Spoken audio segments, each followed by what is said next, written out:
This is One on One.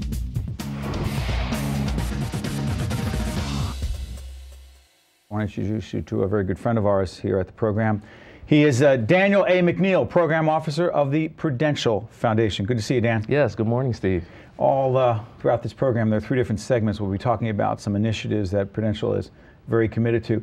But one of the things I'm very interested in is we've been colleagues for a long time. You work with us in cooperation with our Stand and Deliver summer, yes, as well as our year-round leadership initiative with young people after school, trying to talk to them about leadership and communication and trying to gain the skills and tools they need. But one of the things that struck me is that there is a summer grant initiative that you're involved in. Why are the summer months so important, particularly for urban kids, for the Prudential Foundation?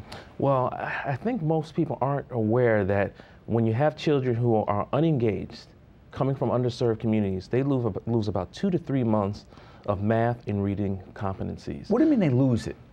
Well, children typically in the summer months or the vacation months like to be engaged in camps, learning literacy programs, things of that sort. And when they come back to school, they come back actually with less information that they've been taught the prior year before. So it makes the teacher's job a little bit tougher. Students, they're not adequately prepared, and then they have to play a game of catch-up just to get onto their proper grade level. Is there something about reading in particular? Because I know that the Newark Public Reading Challenge is a huge priority. Yes. What is it about reading first, and then talk about the Newark Public Reading Challenge? Well, before you can teach math or any of the other subjects, you have to have a strong competency in reading and literacy. And those are the benchmarks and the foundations of any type of learning. Our Prudential Summer Reading Challenge with the Newark Public Library, it challenges young people of ages from K to 12 to get involved in their local library, because the library is such an anchoring institution in our city. They can read up to 6 books a day. Up to That's the challenge? Well, 6 books a day, 200 within the summer. What? Yes. Is this doable? Yes, it's very doable. I've seen young people read as many as 300 to 400 books in a summer. And what's great about it is that they present an oral or a written report, and then everyone comes for a certificate awards type ceremony where they are acknowledged for the types of reading that they're doing. Why did Prudential get involved in this? Well, Prudential, everyone knows us from a business perspective, but equally as important is that we have a very strong commitment in being citizens of the communities that we serve.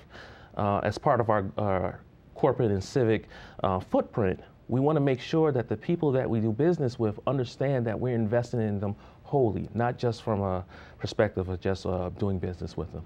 But you know, it's interesting, we were talking about this before. Math and reading, 2 of the areas that most of the problems happen in the summer. Yes. But it's not just Newark, because you were also talking about the fact that you were serving young people. I believe it are over 8,000. Yes. 8,200 children throughout the summer. Yes. K through 12. Correct. Elizabeth, East Orange, right here where we tape our program right out of St. Joseph's studio, right here in Paterson, New Jersey. Trenton, Jersey City, and Newark. Yes. Why those cities? Well, these are cities that have long been connected with Newark. Obviously, Newark being our base of operations, but it's equally important that we have investments in these cities as well, because the young people are in dire need of the necessary skills and competencies to be productive in the 21st century playing field economy. Where'd you grow up? I grew up in upstate New York, Albany, New York. You know, it's interesting. People hear Albany. I think when you grow up in New Jersey, and we've had this discussion before, I don't think people know Albany. Yes. Albany's not a rich town. No, it's a very law-centered town, and it has its share of urban areas as well, where, you know, I grew up in one of those areas. When you came to New Jersey, when you came to the Prudential Foundation, you know, and the foundation, and we've known you for a long time. You've been an underwriter of ours, Yes. Particularly with our youth programs, youth leadership. Excuse me. What struck you? What continues to strike you about the young people that you come in direct contact with as a program officer at the foundation? That if you give someone an opportunity, regardless of the background that they come from, they can be successful. And that's what my job is as a program officer to do, is to provide opportunity for those people who may not necessarily have access to those opportunities. You really see that? I sure do. Why do you think so many people, Dan, I don't want to make this overly philosophical, but I just sense that so many folks wind up putting urban kids in a box. Yes. Because it's easier. Yes. And that doesn't mean there are not problems with urban kids. There are problems with all kids. Right. But it's so much easier to put kids from urban areas in a box and say, this is what their future is likely to be. Mm-hmm. You don't see that. No, I don't. I don't. I mean, I see a set of circumstances that may provide some small obstacles. Go ahead. What are they? What do you see? Because you're out there, you see these kids, but you also see what they face. Because we know that you also fund a lot of nonprofits who are keeping these kids safe as possible, off the streets and engaged. Yes. And so talk about what they're facing. Well, a lot of our young people today are facing the threats of gangs, gang violence, drugs. A lot of our young people come from broken homes. The parental unit may be one parent, you know, or extended member of the family, like a grandmother or grandfather. And you couple that in addition to subpar conditions in our school system, it makes it very difficult to be successful. And that's where Prudential and our youth development portfolio comes in. We're trying to level the playing field to give these young people an opportunity to be successful, and then more importantly, to be able to contribute to this 21st century economy. You know, talk about leveling the playing field, which is why the Summer Grant Initiative with the Prudential Foundation, the Newark Public Reading Challenge. By the way, say someone watching right now, is it too late? We're doing this program in mid-March. What's too late? What are the deadlines? Talk about it.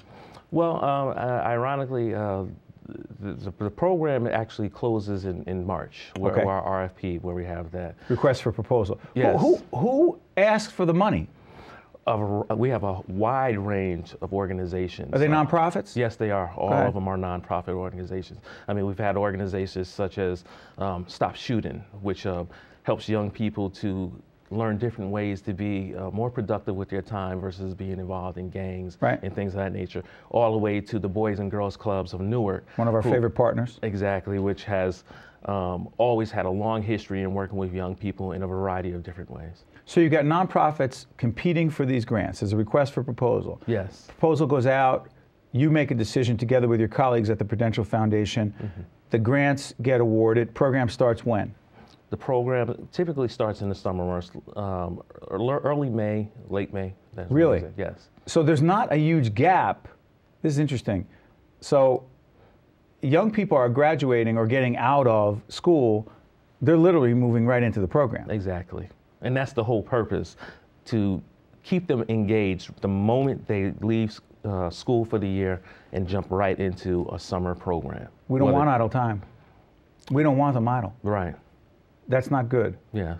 Particularly in our cities. Yes. You know, it's so funny. I don't mean this to generalize or make light of it, but you know, in a lot of suburban areas where there are means, where a lot of parents are able to plan for the future of their kids very quickly. You know, who's going away to sleepaway camp, who's doing this, who's doing that. A lot of enrichment activities, academic and otherwise.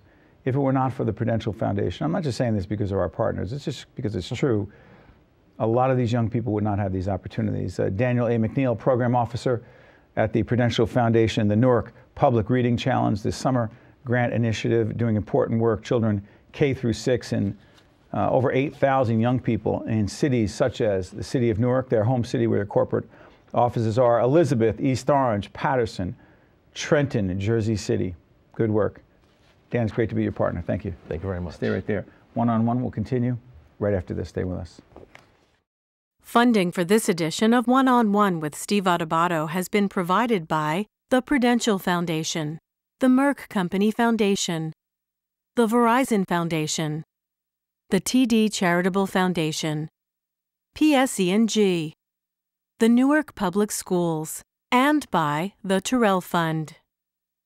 Promotional support provided by The Record, North Jersey's trusted source, and northjersey.com. Transportation provided by Airbrook Limousine, serving the metropolitan New York, New Jersey area. One-on-One with Steve Adubato has been produced in partnership with St. Joseph's Healthcare System.